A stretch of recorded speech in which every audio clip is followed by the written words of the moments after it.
ಅದ್ಕೆ ಛೇ, I'll go change and come. ಏನ್ ಹೀಗಾಗೋಯ್ತಲ್ಲ?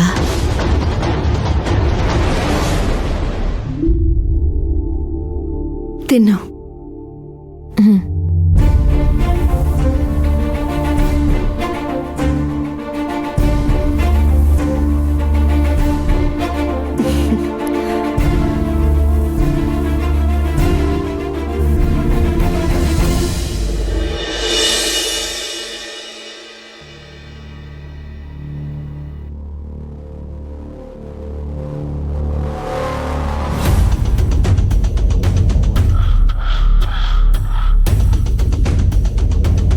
ಏನು ಯೋಚನೆ ಮಾಡ್ತಿದ್ಯಾ ಕಾತಿ?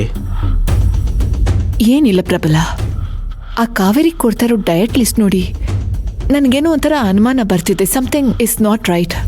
ಡಯಟ್ ಲಿಸ್ಟಾ? ಏನು ಹೇಳ್ತಾ ಇದೀಯಾ? ಹೌದು ಪ್ರಬಲ, ಅವಳಿಗೆ ಕೊಡ್ತಾ ಇರೋ ಆಹಾರ ಯೂಶುವಲಿ ಈ ಅಬೋಷನ್ ಆಗಿರುತ್ತಲ್ಲ ಅವ್ರಿಗೆ ಕೊಡ್ತಾರೆ. ಇಲ್ಲ ಅಂದ್ರೆ ಪ್ರೆಗ್ನೆಂಟ್ ಆಗಿ ಮಗು ಆಗಿ ಯೂಟ್ರಸ್ ವೀಕ್ ಆದವ್ರಿಗೆ ಈ ತರ ಆಹಾರಗಳನ್ನ ಕೊಡ್ತಾರೆ. ಇದನ್ನ ಅವ್ರ ಅಮ್ಮನ ಕೇಳಿದ್ರೆ ಬೇರೆನೆ ಕತೆ ಹೇಳ್ತಾ ಇದ್ದಾರೆ. ಆಕ್ಸಿಡೆಂಟ್ ಅಲ್ಲಿ ಕಾವೇರಿ ಹೊಟ್ಟೆಗೆ ಏಟ್ ಆಗಿ ಅವಳ ಯೂಟ್ರಸ್ ವೀಕ್ ಆಗಿದೆ, ಅದಕ್ಕೋಸ್ಕರ ಈ ಡಯಟ್ ಅಂತ ಹೇಳಿದ್ರು. But I don't think so Prabha. Something is wrong. ನನಗನ್ಸುತ್ತೆ ಅವಳು ಪ್ರೆಗ್ನೆಂಟ್ ಆಗಿ ಅಬೋಷನ್ ಆಗಿದೆ ಅಂತ. ಕಾತಿ, ಆ ಕಾವೇರಿಗೆ ಅಬಾರ್ಷನ್ ಆಗಲಿ ಆಗದೆ ಇರಲಿ, ಅವಳ ಗರ್ಭಕೋಶ ವೀಕ್ ಇರಲಿ ವೀಕ್ ಇಲ್ಲದೆ ಇರಲಿ, ಅದಲ್ಲ ಕಾತಿ ಮುಖ್ಯ. ನೋಡು, ಅವಳು ದಿನೇ ದಿನೇ ಸ್ಟ್ರಾಂಗ್ ಆಗ್ತಾ ಇದ್ದಾಳೆ, ನಾವೆಲ್ಲ ವೀಕ್ ಆಗ್ತಾ ಇದ್ದೀವಿ. ಅದನ್ನ ಗಮನಿಸೋದು ಮುಖ್ಯ. ಅರ್ಥ ಮಾಡ್ಕೋ. ಈ ಕಾವೇರಿ ಮನೆಗೆ ಬಂದು ಅಧಿಕಾರನ ತಗೊಂಡ್ಲು. ಆಫೀಸ್ನಲ್ಲಿ ಸ್ಟಾಫ್ನೆಲ್ಲ ಅವಳು ಪರವಾಗಿ ಮಾಡ್ಕೊಂಡ್ಲು. ಇವತ್ತಿನ ದಿವಸ ಮನೆಗೆ ಅವ್ರ ಅಮ್ಮ ಬಂದಿದ್ದಾರೆ, ನಾಳೆ ದಿವಸ ಅವ್ರ ಅಕ್ಕ ಬರ್ತಾಳೆ, ಇನ್ ಫ್ಯೂಚರಲ್ಲಿ ಅವ್ರ ಮಕ್ಕಳು ಬರ್ಬೋದು. ನಾವು ಅವಳನ್ನ ಈ ಮನೆಯಿಂದ ಆಚೆ ಹಾಕಬೇಕು ಅಂತ ಅನ್ಕೊಂಡಷ್ಟು ಅವಳು ಈ ಮನೆಯಲ್ಲಿ ಗಟ್ಟಿಯಾಗಿ ಬೇರೂರಿ ನಿಲ್ತಾ ಇದ್ದಾಳೆ. ನನಗೆ ಯಾಕೋ ಅವಳನ್ನ ಈ ಮನೆಯಿಂದ ಆಚೆ ಕಳಿಸೋದು ಅಷ್ಟು ಸುಲಭ ಅಲ್ಲ ಅಂತ ಅನ್ನಿಸ್ತಾ ಇದೆ ಕಾತಿ. ಹೌದು ಪ್ರಬಲ, ನೀನ್ ಹೇಳ್ತಾ ಇರೋದು ನಿಜ. ಕಾವೇರಿ ಎಲ್ಲರ ಜೊತೆ ಬೆರ್ತಿದ್ದಾಳೆ, ಎಲ್ಲರ ಮನ್ಸು ಗೆತ್ತಿದ್ದಾಳೆ, ಎಲ್ಲರಿಂದ ಅವಳಿನ್ನ ಪವರ್ಫುಲ್ ಆಗಿ ಬೆಳೀತಾ ಇದ್ದಾಳೆ. ಆದಷ್ಟು ಬೇಗ ಆ ಪವರ್ನ ಕಟ್ ಮಾಡಬೇಕು. ಆದ್ರೆ ಅದು ಹೇಗೆ? ಅದು ಹೇಗೆ ಅಂದರೆ, ನಾವು ಯಾವುದಾದ್ರೂ ಒಂದು ನೆಪ ಹುಡ್ಕೊಂಡು ಆ ಕಾವೇರಿ ಪರವಾಗಿರೋ ಸ್ಟಾಫ್ಗಳನ್ನ ಕಿತ್ತಾಕಬೇಕು, ನಮ್ಮ ಪರವಾಗಿರೋ ಸ್ಟಾಫ್ಗಳನ್ನ ಹಾಕ್ಕೋಬೇಕು. ಅದರಿಂದ ಕಾವೇರಿ ಒಂದು ದೊಡ್ಡ ತಪ್ಪು ಮಾಡಬೇಕು ಅಂತ ಸಿಚುಯೇಷನ್ನ ನಾವು ಕ್ರಿಯೇಟ್ ಮಾಡಬೇಕು. ಅದರಿಂದ ಕಂಪ್ನಿ ಲಾಸ್ ಆಗಬೇಕು, ಪ್ರಾಜೆಕ್ಟ್ ಎಲ್ಲ ಹಾಳಾಗಬೇಕು.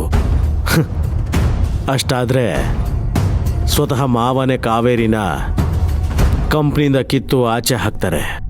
ಅವಳು ಕೊಟ್ಟಿರೋ ಅಧಿಕಾರನ ನಮ್ಮಲ್ಲಿ ಯಾರಿಗಾದ್ರೂ ಕೊಡ್ತಾರೆ ಅಷ್ಟೇ. ನೋ ಪ್ರಬಲ, ಈ ಸಿಚುವೇಶನಲ್ಲಿ ನಾವೇನು ಮಾಡೋದು ಬೇಡ. ಇವಾಗ ನಾವೇನಾದ್ರೂ ಮಾಡಿದ್ವಿ ಅಂತ ಅನ್ಕೋ, ಅನುಮಾನ ಎಲ್ರಿಗೂ ನಮ್ಮ ಮೇಲೆ ಬರುತ್ತೆ. ಆದಷ್ಟು ಬೇಗ ಬಡ್ಡಿ ಸಮೇತ ಆ ಕಾವೇರಿಗೆ ರಿಟರ್ನ್ ಗಿಫ್ಟ್ ಆಗಿ ವಾಪಸ್ ಕೊಡೋಣ. ವಿಶ್ವಾಂಬರ ಗ್ರೂಪ್ ಆಫ್ ಇಂಡಸ್ಟ್ರೀಸ್ ಸಿಇಒ, ಆ ಕಾವೇರಿ ಅನ್ನೋ ಅಧ್ಯಾಯ ಇನ್ನು ಯಾವತ್ತೂ ನಮ್ಮ ಜೀವನದಲ್ಲಿ ಬರಲೇಬಾರದು.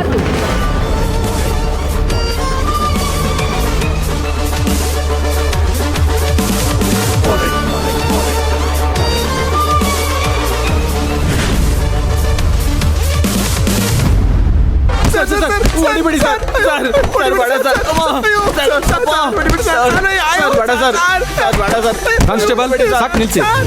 ನಿಜ ಹೇಳು, ಯಾಕೋ ಆಕ್ಸಿಡೆಂಟ್ ಮಾಡಿದ್ದು? ಸರ್, ಬೇಕು ಅಂತ ಮಾಡಿದ್ದಲ್ಲ ಸರ್, ಗೊತ್ತಿಲ್ಲದೇನೆ ಆಗೋಯ್ತು. ಅದಕ್ಕೆ ಭಯಪಟ್ಟು ಅಲ್ಲಿಂದ ಓಡೋದ್ವಿ ಸರ್. ಕಾಫಿ ಎಸ್ಟೇಟ್ ಇಂದ ಮಾರ್ಕೆಟ್ಗೆ ಬರೋದಕ್ಕೆ 10 ನಿಮಿಷ ಸಾಕು, ನೀವು 1 ಅವರ್ ತಗೊಂಡಿದ್ದೀರಾ. ಯಾಕೆ? ಅಲ್ಲಿ ವೆಯ್ಟ್ ಮಾಡ್ಕೊಂಡು ನಿಂತಿದ್ದು ಕಾರ್ ಬರ್ತಿದ್ದ ಹಾಗೆ ಆಕ್ಸಿಡೆಂಟ್ ಮಾಡಿ ಹೊರಟ್ರಿ, ನಿಜ ತಾನೇ?